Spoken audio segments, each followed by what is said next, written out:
Bonjour à tous et bienvenue sur Mobility TV, entretien top premium avec Cyril Bravard, le président de Smart en France. Bonjour. Bonjour Laurent. Alors vous le savez, cette marque est en pleine évolution. On n'a plus grand-chose à voir avec celle qui a lancé la Fortwo, qui est encore au catalogue. C'est une marque qui fait le pont entre l'Europe et l'Asie. Design, technologie by Mercedes, production en Chine avec Geely. On va en parler dans un instant. D'abord une réaction. Que pensez-vous de la mise en place de ce nouveau bonus écologique, avec du bon et du moins bon pour vous? C'est une bonne entrée en matière. Une réaction forcément mitigée. Je ne discute pas le fond de la réforme, puisque c'est plutôt vertueux d'inciter les constructeurs à relocaliser leur production en Europe. On favorise l'Europe très clairement. Voilà. Donc ça, on ne peut que adhérer à ça. En tant que citoyen européen, citoyen français, on ne peut que adhérer. Après, il y a à dire sur la forme. Moi, j'ai par exemple un problème avec la brutalité du timing. On entend parler de cette potentielle réforme au printemps. On reçoit un projet de décret dans l'été, mise en application le 15 décembre. Un industriel peut pas en 6 mois. Un industriel en 6 mois ne peut pas relocaliser une production. Donc de toute façon, c'était impossible de réagir d'un point de vue industriel. Donc bonus anti-chinois qui ne dit pas son nom, d'après vous?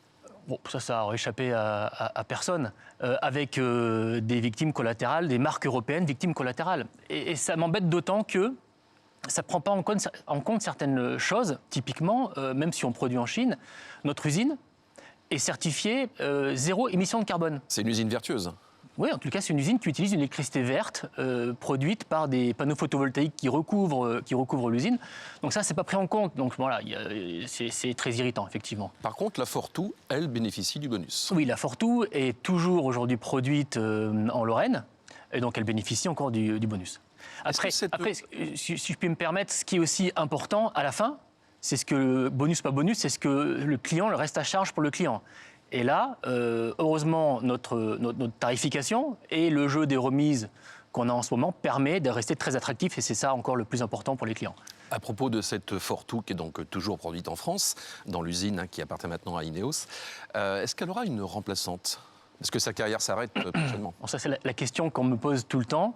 C'est bien pour ça. Oui, on l'espère qu'elle aura une remplaçante. En fait, voilà, la Fortwo, on lui doit tout. C'est l'icône, c'est celle qui a donné sa lettre de noblesse à cette marque Smart.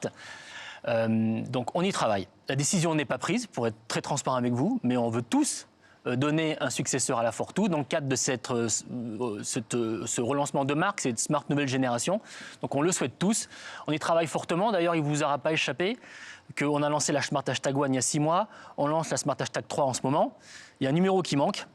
La 2. Allez, ce numéro, il est mis. Et là, on a le tiercé dans le désordre, c'est ça? Voilà, exactement. Mais à la fin, on aura potentiellement tous les bons chiffres.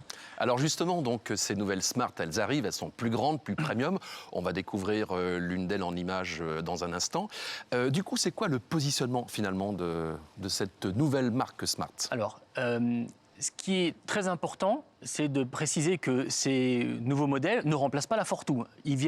Ces modèles viennent à côté créer une famille élargie. C'est ça très important à comprendre. Recomposée presque, non? Pardon? C'est une famille recomposée? C'est une famille recomposée, effectivement, avec la petite sœur, la Fortwo, que tout le monde connaît, et puis là, les grandes sœurs qui arrivent. Donc on a lancé la Smart #1, qui est un SUV 5 places électrique l'été dernier.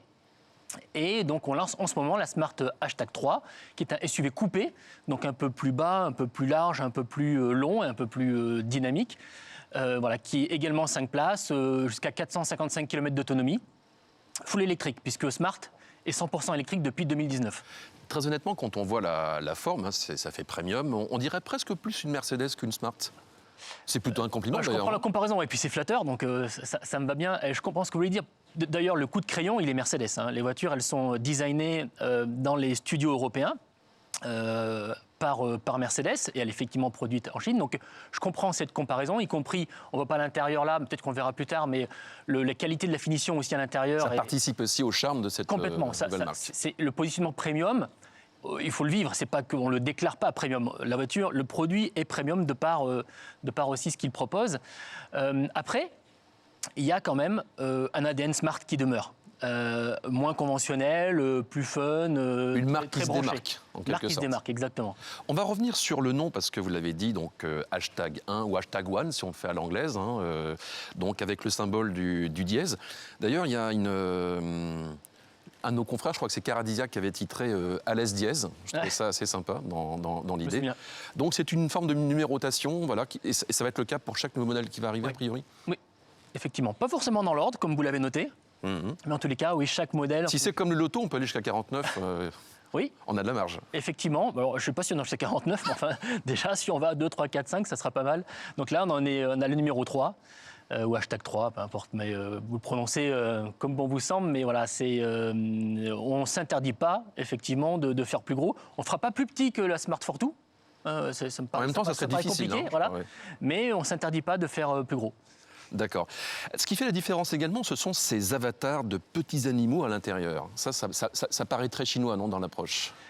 C'est surtout pas conventionnel.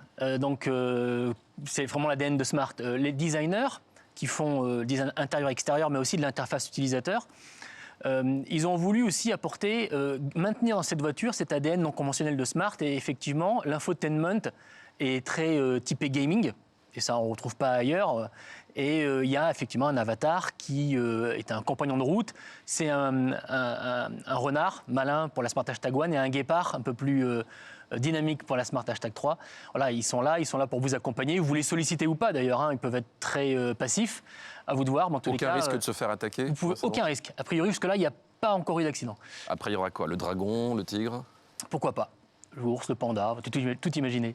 Alors, vous le disiez, donc, la marque conserve l'ADN de Smart. Et on se souvient que dans le passé, Smart a eu des choix de couper. Même la Blade, une voiture sans toit, sans fenêtre, sans pare-brise même.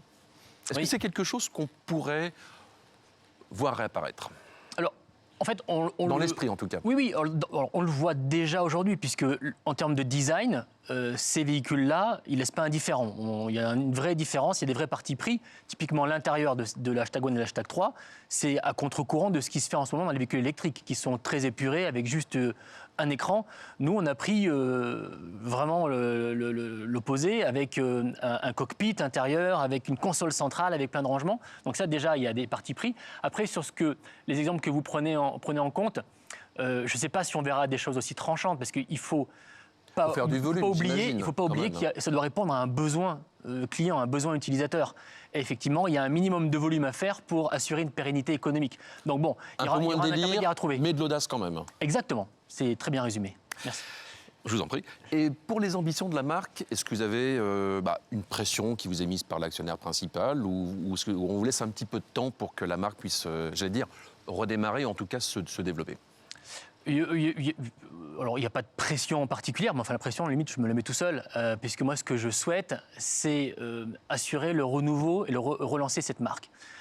Et cette marque qui, souvent, d'ailleurs, est résumée à un modèle. Aujourd'hui, il faut faire comprendre au grand public que c'est maintenant une famille. Effectivement, c'est plus que la Fortwo, c'est une famille de produits. Donc ça, c'est le vrai enjeu, c'est la vraie ambition. Et tout ça en maintenant le positionnement de ces véhicules très premium, techno, branchés, toujours moins conventionnels que les autres. Le renard, le guépard et les Smart, c'est pas une fable de La Fontaine, mais en tout cas, c'est l'histoire de Smart qui redémarre. Merci Cyril Bravard, président de Smart France, d'être venu chez Mobility TV. À très bientôt.